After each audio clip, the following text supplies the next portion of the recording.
இன்றைக்கி நம்ம YouTube channel தொடங்கி 2வது நாள். காலையில் எழுந்திரிச்சோன்னே முதல் வேலையாக குளித்து முடிச்சுட்டு வீடு நிலவாசப்படியெல்லாம் கூட்டி எடுத்துடலான்னு கூட்டிகிட்ருக்கேன். அதுக்குள்ளே என் பேரன் வேறு வாசப்படி தாண்டி வந்துட்டான். முதல்ல அவங்க எந்திரிக்கிறதுக்குள்ளே டீயை போட்டு வச்சிடலான்னு டீ போட்டிருக்கேன். எனக்கு எப்போவுமே டீ காஃபிலாம் நான் குடிக்க மாட்டேன். எனக்கு தனியாக நான் நெல்லிக்காய் ஜூஸ் போட்டுப்பேன். அதுதான் பெரும்பாலும் நான் காலையில் குடிக்கிறது. அதுக்குள்ளே எனக்கு அடுத்த வேலை கொடுக்குறதுக்கு ரெடி ஆகிட்டான். சரி நான் அவனை தூக்கிட்டு மேலே நானும் அவனும் காக்காய்ங்களுக்கு மிச்சர் வைக்கிறதுக்கு போயிட்டோம். அப்படியே அவனை கீழே விளையாட விட்டுட்டு அங்கேயே உட்காந்து நான் நெல்லிக்காய் ஜூஸை குடிச்சிட்டு இருந்தேன்.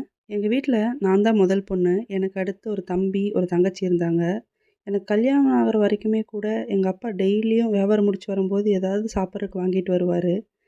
அது நைட் 12 மணியாக இருந்தாலும் சரி 1 மணியாக இருந்தாலும் சரி அதை பிரித்து சாப்பிட வச்சா தான் அவருக்கு ஒரு திருப்தி. அவர் வாங்கிட்டு வந்தால் தான் எங்களுக்கு ஒரு திருப்தி. இப்போ இருக்க நாகரிக காலத்தில் நம்ம என்னெல்லாம் பெரிய ஹோட்டலில் போய் சாப்பிட்டாலும் சரி இதெல்லாம் ஆசைப்பட்ட பொருளை வாங்கிட்டாலும் சரி என்னமோ பெரும்பாலும் நமக்கு கிடைக்கிறதில்ல. நான் என்ன சொல்ல வரேன்னா, வாழ்க்கையில் நம்ம எவ்வளோ அப்கிரேட் ஆகுறோமோ அவ்வளோ நம்ம சாட்டிஸ்ஃபேக்ஷன் லெவல் வந்துட்டு கம்மியாயிட்டே இருக்கும். நம்ம கவலைகளெல்லாம் மறந்திருந்த காலம்னா அது பிறந்து விட்ட காலம்தான். யாரெல்லாம் இதை ஒத்துக்கிறீங்களோ கமெண்ட் செக்ஷனில் கமெண்ட் பண்ணுங்கள்.